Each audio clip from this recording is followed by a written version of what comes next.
Para el desarrollo de este proyecto se planteó el siguiente diagrama de sensores que se desplegaron sobre la plataforma Arduino.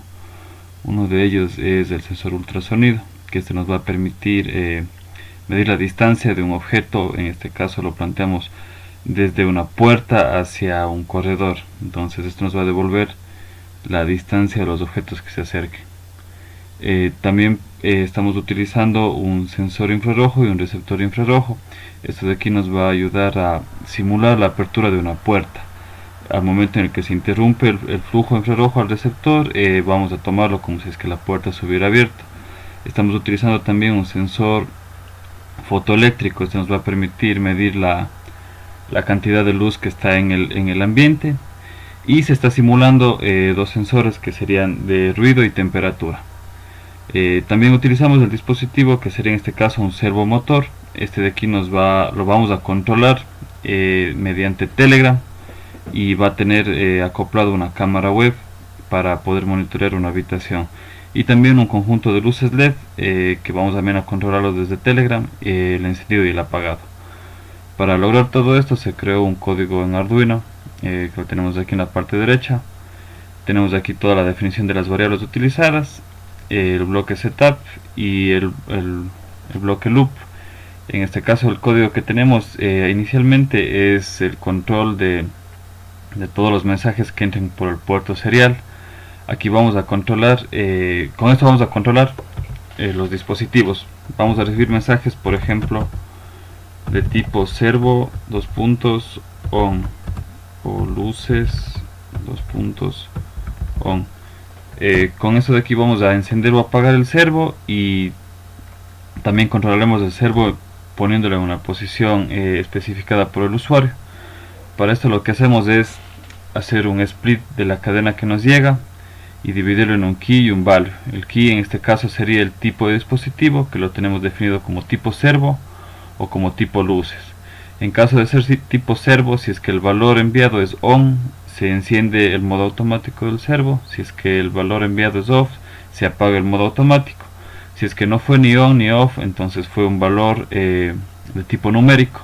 Lo validamos que esté dentro del rango entre 0 y 180 grados, y movemos el servo a esa posición. En el caso de las luces hacemos la misma comprobación. Si es que es el valor on, encendemos las luces, caso contrario las apagamos. Aquí tenemos el código para controlar el movimiento automático del servo. Cuando la posición del servo está en 180 grados, revertimos el salto del servo en -10, es decir, vamos a volver de 180 a 0. Y cuando el servo llega a la posición 0, vamos a cambiar el salto del servo a 10 para que vaya de 0 a 180. Acá tenemos la recogida de datos de los otros sensores, y los vamos imprimiendo con serial.print para que esto se envíe posteriormente a nuestro flujo creado en Node-RED. Con el ultrasonido también tenemos lo mismo. Aquí está el funcionamiento. Ejecutamos el trigger, verificamos cuál es la duración del ultrasonido y calculamos la distancia del mismo. Entonces con esto podemos obtener la distancia de los objetos que están acercando a nuestro sensor. Y por último tenemos el delay, que en este caso vamos a hacerlo cada segundo. A continuación vamos a ver el funcionamiento de todo esto.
Una vez explicado la recepción y envío de datos desde Arduino hacia el puerto serial, ahora vamos a explicar cómo recibimos estos datos desde la plataforma Node-RED y los enviamos hacia un servidor web, que en este caso está levantado en Amazon S2. El flujo de recepción y envío de datos inicia con un nodo de tipo serial, en el cual configuramos el puerto serial DEV-TTY ACM0 correspondiente a nuestro dispositivo Arduino y configuramos en 9600 el baud rate. Los datos que se impriman desde el Arduino van a llegar hacia acá y van a pasar hacia un switch. En este switch evaluamos todos los posibles valores que se envíen, en este caso temperatura, ruido, ultrasonido, luz e infrarrojo. Todos estos valores o todas estas ramas que se generan, a excepción del infrarrojo, pasan directamente a una función que tiene como objetivo hacer un split por los dos puntos para separar el key y el value que les enviamos, y convertimos esto a un formato JSON. En este caso sería el ID, el tipo de dispositivo, y el value, el valor que se envió. En el caso del infrarrojo tenemos una función anterior en la que tenemos que verificar si es que el valor es diferente de 0, se pasa el mensaje, caso contrario no se pasaría. ¿Esto por qué? Porque en el caso del infrarrojo solamente verificamos si es que hubo un cambio o no de valores. Esta función igualmente pasa a la otra función setFormatoJSON que ya se explicó, y de aquí se dirige todo a la petición del servidor. Esta es la URL que se generó cuando se levantó la instancia en S2, podemos verla acá, y está levantada en el puerto 1880 en el pad servidor. Más adelante se explicará cómo levantar el endpoint en el servidor, pero por ahora tenemos ya un flujo funcional que recibe datos desde el puerto serial y los envía hacia un servidor web, en este caso en Amazon, que va a almacenar los datos y hará los diferentes tratamientos. En la parte derecha podemos apreciar el debug, todos los datos que se están enviando en este momento, y se está imprimiendo con un nuevo tipo de debug.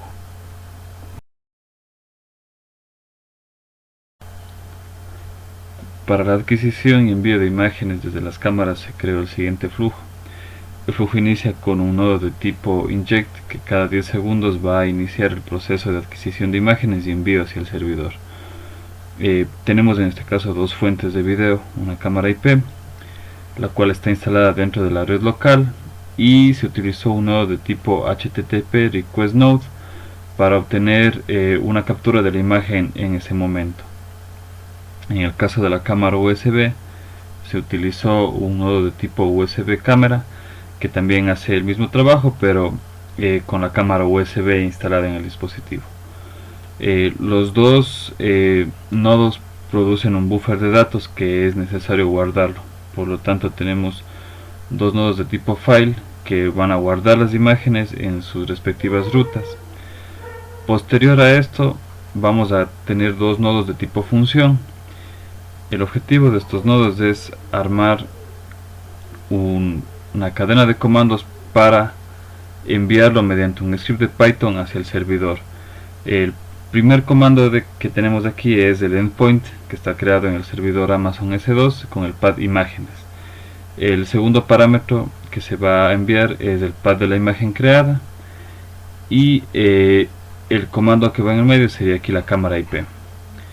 Para el caso del USB se repite la misma estructura: primero el endpoint, después el tipo de imagen que se va a enviar, y por último el pad de la imagen que se va a enviar. Esto de aquí se envía a un nodo de tipo exec que ejecuta un script de Python que está ubicado en nuestro dispositivo Raspberry Pi. Lo que hace este script es leer los tres parámetros que se le enviaron por línea de comandos, en este caso el endpoint, el key que sería el tipo de imagen que se mandó, cámara IP o cámara USB, y el pad de la imagen. Lo que hace este script es tomar los tres comandos y los tres parámetros, y subirlos al endpoint especificado. Este endpoint ya está previamente desplegado en la nube, por lo tanto podemos ver aquí que ya se están subiendo las imágenes.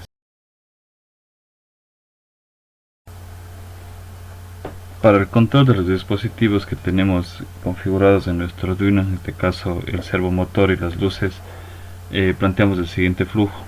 Este inicia con un nodo de tipo HTTP in que utiliza el método get y se va a desplegar en el path dispositivos. Todo lo que entre a través de este endpoint va a pasar a un switch en el cual vamos a verificar que dentro del payload el objeto dispositivo sea igual o a servo o a luces. En el caso del servo se va a ir hacia una función validar petición servo, en la cual vamos a validar que el valor enviado sea igual a on o en su defecto off, o también podemos verificar que el valor enviado esté entre el rango de 0 y 180 grados. Si es que se cumplen cualquiera de estas condiciones, vamos a poner un estado de servo ok.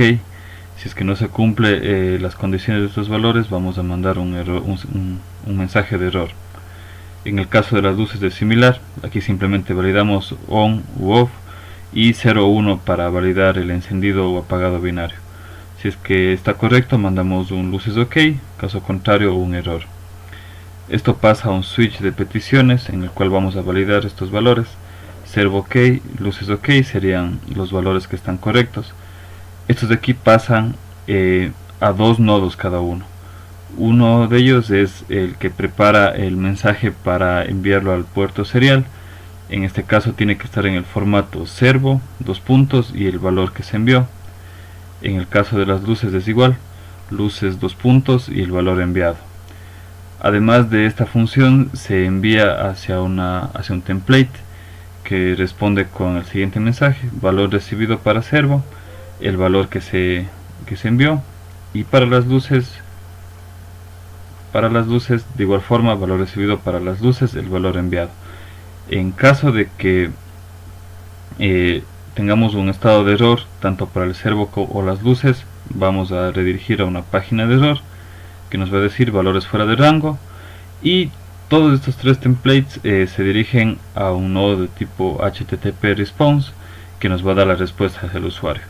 Los nodos de tipo función, estos que preparaban el mensaje para enviarlo al Arduino, se dirigen a un nodo de tipo serial out. En este está configurado nuestro dispositivo Arduino en el puerto dev TTY ACM0. Entonces la petición que ingresa por el nodo de tipo HTTP in se procesa, y dependiendo de si está bien o mal, se va a enviar a una página de respuesta de errores o se va a escribir en el puerto serial. En el puerto serial se va a interpretar, como ya se explicó, estos valores y van a actuar sobre los dispositivos especificados.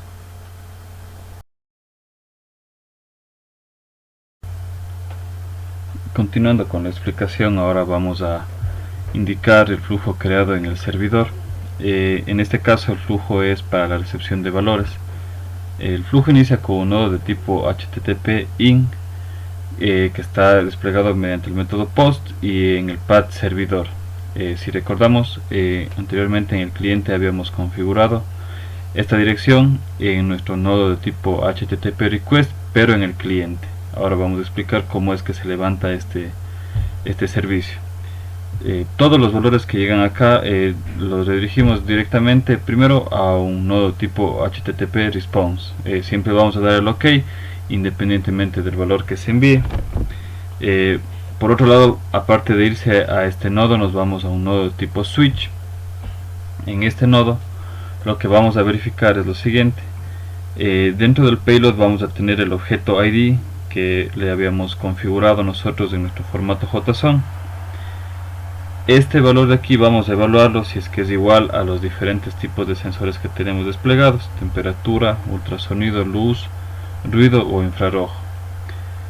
Cada una de estas ramas se dirige a dos, una que es una función y otra un nodo de tipo InfluxDBOut. En el caso de la función es simplemente una evaluación del umbral que se ha definido. Por ejemplo, en el caso de la temperatura está definido que si el valor es mayor a 40, la notificación es verdadera y el mensaje que se va a enviar al usuario es: se sobrepasó el valor de la temperatura, y se concatena el valor que se envió. En caso de que no se sobrepase el valor umbral, la notificación va en falso. Esto se repite para cada uno de los sensores. Obviamente van cambiando los tipos de mensajes y los valores de umbral. En los nodos de tipo InfluxDB-Out lo que se hizo es configurar primeramente una conexión a nuestra base InfluxDB. Aquí tenemos configurado la dirección que nos dio la instancia de Amazon para InfluxDB. Podemos verla aquí.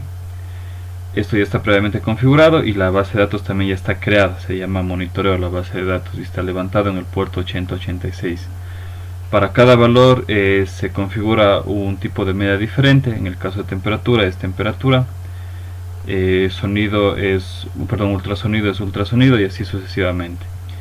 Entonces cada rama lo que hace es preparar el mensaje para notificar y ingresar el valor en la base de datos.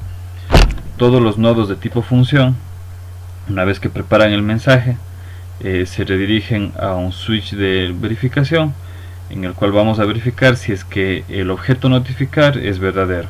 En caso de ser verdadero, armamos el payload para enviarlo a nuestros dos nodos de tipo Twilio. En este caso son una notificación SMS y una notificación vía WhatsApp.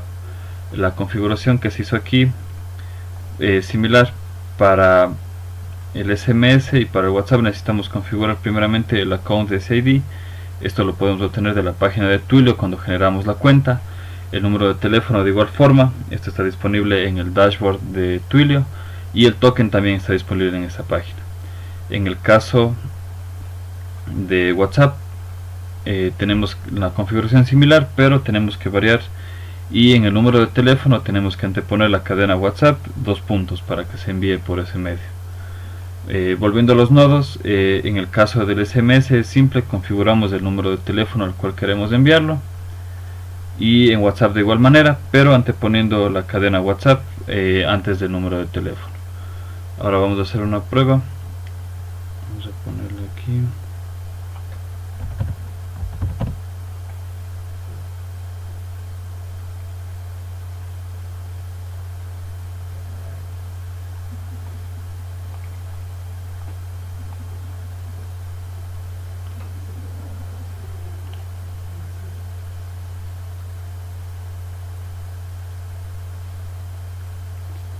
Entonces ahora vamos a modificar, mejor dicho, vamos a hacer que se envíe una notificación del ultrasonido. Podemos ver que aquí ya tenemos el mensaje en el debug, se sobrepasó el valor de distancia de la puerta a 7 centímetros, y podemos verificar en WhatsApp que ya nos llega la notificación. De igual forma acaba de llegar la notificación al teléfono con el mismo mensaje.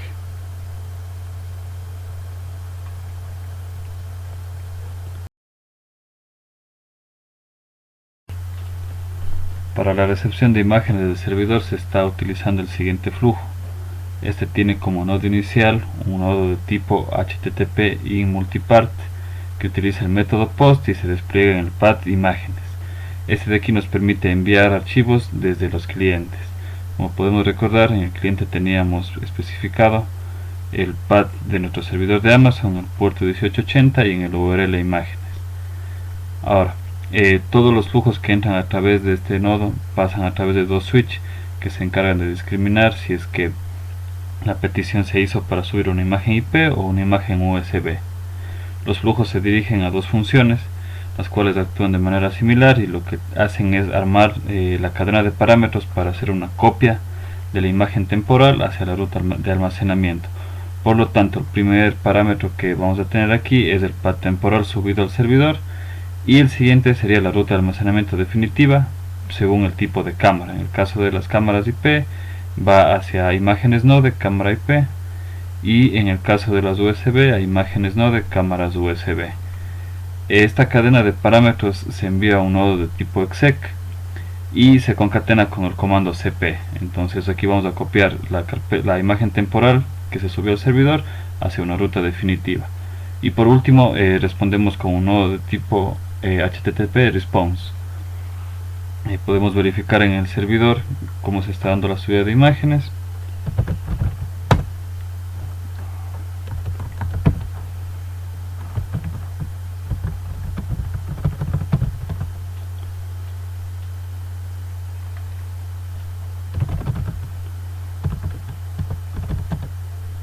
tenemos creadas previamente las carpetas en el servidor y por el momento están vacías. Vamos a activar el envío de imágenes desde el cliente.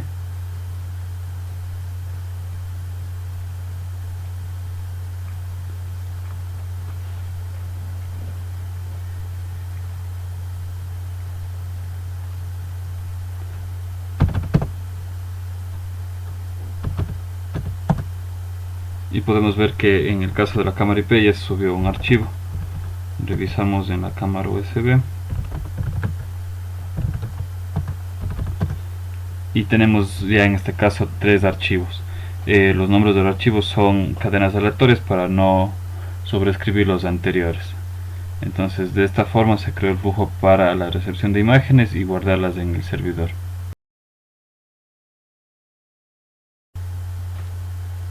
Para la integración con Telegram se creó el siguiente flujo. Este nos permite, por un lado, obtener los valores de los sensores que tenemos configurados, en este caso temperatura, infrarrojo, ruido, luz y ultrasonido, y también obtener las últimas imágenes subidas tanto de la cámara IP como de la cámara USB. También este flujo nos permite hacer el control de los dispositivos servomotor y de las luces. Vamos a explicar primeramente el flujo para la obtención de los últimos datos ingresados. El flujo empieza con un nodo de tipo Telegram Receiver que está configurado con un bot previamente creado. El bot se lo creó en Telegram con ayuda del bot Fader y se configuraron varios comandos. Lo primero que necesitamos es el token ID para configurar el nodo de red, entonces lo copiamos y lo configuramos acá. De esta manera todos los mensajes que le lleguen al bot se van a interpretar desde el flujo de nodo de red. A partir de aquí los mensajes que lleguen se hace un pretratamiento, se les manda a minúscula todo el contenido y también se realiza un almacenamiento en una variable global del chat ID para su posterior uso en la respuesta del mensaje. Aquí la respuesta se bifurca hacia los dos switches, el de sensores y dispositivos. En el switch de sensores tenemos los comandos que ya están previamente configurados en el bot, podemos verlo acá. Estos son los comandos que están configurados para este bot. Todos los comandos que tengan que ver con valores de sensores se evalúan aquí, que son temperatura, contacto a puerta, ruido, luz, ultrasonido, cámara IP y cámara USB. Se configura también un comando que contenga la palabra hola para devolverle un saludo y decirle que puede consultar. Y en el caso de que no sea ninguno, no se haría nada. Cada una de las ramas se dirige hacia un nodo de tipo InfluxDB-in que tiene configurado un query para obtener el último valor ingresado para ese parámetro. En este caso tenemos la temperatura y así sucesivamente para cada uno de los valores. Desde estos nodos InfluxDB-in nos dirigimos a un nodo función, el mismo que obtiene los valores previamente sacados de la base de datos y arma la respuesta para el cliente. En este caso tenemos que la respuesta es el último valor de temperatura fue de, concatenamos el valor de la base de datos, en este caso son grados, registrado y el timestamp a la hora que fue registrado el valor. Armamos el payload que interpreta Telegram y terminamos con un nodo de tipo Telegram Receiver que está configurado de igual forma con nuestro bot. En el caso de las ramas que van para cámara USB y cámara IP, primeramente se tiene que hacer una combinación de comandos. Eso de aquí lo que nos permite es, por un lado, hacer un listado en la ruta cámara IP de todos los archivos desde el más reciente hacia el más antiguo y sacarle solamente el último archivo. Esto nos sirve para que en el siguiente nodo función vamos a hacer el armado de parámetros para una copia de este archivo hacia un archivo temporal. Entonces tenemos el archivo original de la base que está almacenado en el servidor, que se va a copiar a una ruta temporal. Esto entra a un nodo de tipo exec que tiene el parámetro el comando cp y concatena el payload armado anteriormente. Una vez que está creado este archivo temporal, se abre con un nodo de tipo file en la ruta especificada como un buffer de datos y se pasa a un nodo función que toma este buffer de datos, lo almacena en una variable imagen y se adjunta como tipo fotografía para responder al usuario que inició la conversación con el bot de Telegram. Podemos probar esto desde la plataforma Telegram. Vamos a enviarle primero los valores de los sensores. Tenemos ahí temperatura, la puerta,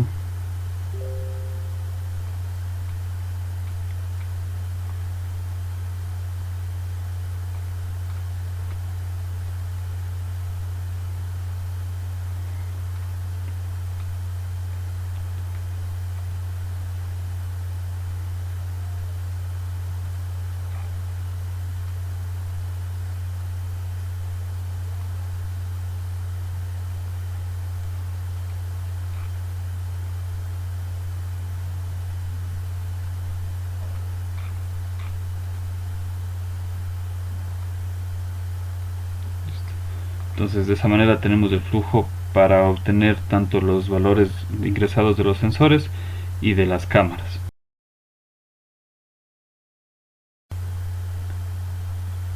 Para el control de los dispositivos el funcionamiento es similar. Tenemos un switch en el cual evaluamos los distintos comandos que tenemos configurados. En este caso son encender luz, apagar luz, encender servo y apagar servo. Para el caso del servo tenemos también que puede contener la palabra mover, y este nos va a permitir mover el servo a una posición específica. Cada una de las ramas se dirige a un nodo función, el cual establece un formato JSON para enviarlo al endpoint que tenemos levantado en el cliente. En este caso tenemos que el dispositivo es luces y el valor es en on. Para apagar sería dispositivo luces, valor en off. En el caso del servo, on y off son iguales a los que se explica ahorita. Y en el caso de mover, vamos a poner dispositivo servo y valor el valor enviado en el mensaje. Estos nodos de aquí se redirigen hacia una petición HTTP request, en la cual tenemos el endpoint previamente configurado en el cliente, pero aquí tenemos la dirección que nos asigna la herramienta ngrok. Ahora tenemos que configurar con la que nos dé el servicio, ya que esto es dinámico.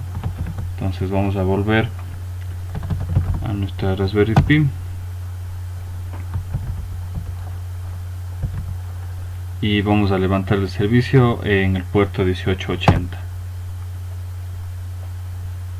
Como podemos ver, ahorita nos asignó una nueva dirección, la cual tenemos que configurarla en el servidor. Listo. Entonces, una vez que se hace la petición, pasamos a un nodo función y le respondemos a la persona que inició la conversación que se envió el valor tal para el dispositivo señalado, y terminamos con un nodo de tipo Telegram Sender que va a hacer la respuesta. A continuación vamos a probar el funcionamiento de esto. Bueno, vamos a probar el control de dispositivos. Para esto ingresamos a la plataforma Telegram y vamos a enviarle primero el comando para encender las luces. Entonces se envía y nos devuelve el valor recibido para las luces on, y como podemos observar el conjunto de luces que tenemos montado sobre la cámara se enciende. Si deseamos apagarlo, enviamos a apagar luz y las luces se apagan. Ahora para encender el servo en modo automático enviamos el comando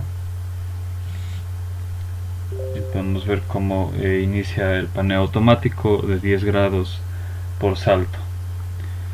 Si deseamos apagar, enviamos el comando apagar servo y se apaga el modo automático en la posición en la que está. Si deseamos mover el servo a una posición específica, enviamos mover 2.90 y el servo se mueve. Vamos a probar de nuevo.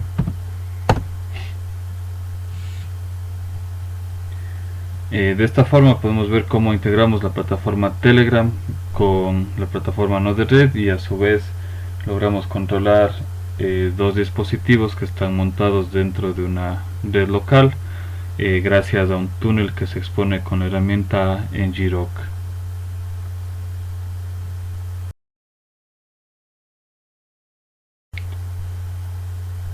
Para culminar con el funcionamiento del flujo del servidor, tenemos el último flujo, que es el de adquisición de imágenes. En este de aquí se levantan dos servicios web en las siguientes rutas: getImagenIP y getImagenUSB. El funcionamiento de este flujo es similar al que se explicó anteriormente. En el caso de Telegram, para obtener imágenes, se hace un listado de las imágenes de las carpetas especificadas, desde el más reciente hasta el más antiguo, y se saca el primer registro de estos de aquí. Se pasa a un nodo función, en el cual se hace la cadena de parámetros para el comando cp, copiando el archivo de la carpeta especificada hacia una ruta temporal. Esto de aquí pasa a un nodo de tipo exec con el comando cp, que hace la copia, y se lee con un nodo de tipo file en una ruta especificada, y este buffer de datos se devuelve con un nodo de tipo http response. Este flujo de aquí nos sirve para obtener la última imagen ingresada. Esto de aquí nos va a ser de utilidad cuando implementemos el dashboard en Grafana, que se verá a continuación. Para la visualización de datos se está utilizando la aplicación Grafana. Vamos a ingresar a la misma, que está desplegada en nuestro servidor en el puesto 3000. Para poder utilizar esta aplicación debemos primeramente configurar el data source. Nosotros ya lo hicimos, como podemos ver en pantalla. Tenemos una conexión de tipo InfluxDB y estamos apuntando hacia la URL de nuestro servidor, de nuestra instancia levantada en S2, que nos dio el servicio, en el puerto 8086, y esto está apuntando a la base de datos llamada monitoreo. Previamente ya se creó un dashboard, como podemos verlo aquí, en el cual nosotros mostramos los diferentes valores de los sensores que implementamos y las imágenes de las cámaras IP y USB. Para mostrar las imágenes de las cámaras IP y USB se utilizaron nodos de tipo texto en modo HTML. En este caso utilizamos una etiqueta de tipo imagen y apuntamos a la fuente, a nuestro endpoint, que nos devolvía la imagen tanto IP como USB. Como recordamos, lo tenemos aquí. Tenemos el servicio de adquisición de imágenes en getImagenIP para las imágenes IP y getImagenUSB para las imágenes USB. Configuramos esta ruta en esta etiqueta y podemos nosotros obtener la última imagen que se envió al servidor. El mismo caso para las imágenes USB. En el caso de los sensores, vamos a ver el umbral de luz.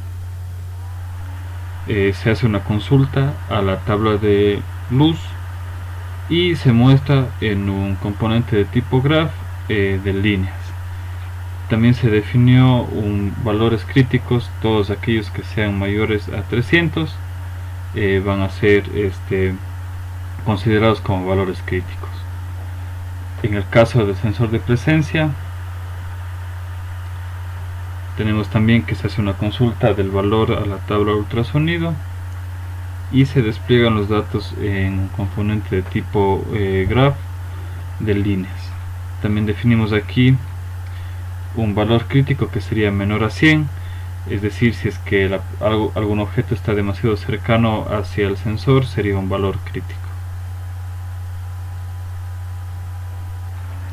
En el caso de la temperatura, se utilizó los valores de la tabla de temperatura y se mostraron en un componente de tipo var gauge. Se definió también aquí que los valores mayores a 40 son críticos y se muestran aquí los valores que, como recordamos, son aleatorios. En el caso del sensor de ruido, de igual forma se utilizó el componente gauge. Se definió que aquellos valores mayores a 400 son críticos y se hace una consulta de la tabla de ruido para obtener los valores que se van a mostrar. Para la apertura de la puerta se utilizó un componente de tipo single stat. Este de aquí sale de una consulta que podemos ver en pantalla: select asterisco from infrarrojo ordenamos de manera descendiente y solamente sacamos el último valor, o sea el más actual, y mostramos aquí como la hora en la que se abrió la puerta por última vez. De esta forma podemos apreciar cómo se integró la aplicación Grafana con los valores de datos almacenados en la base InfluxDB.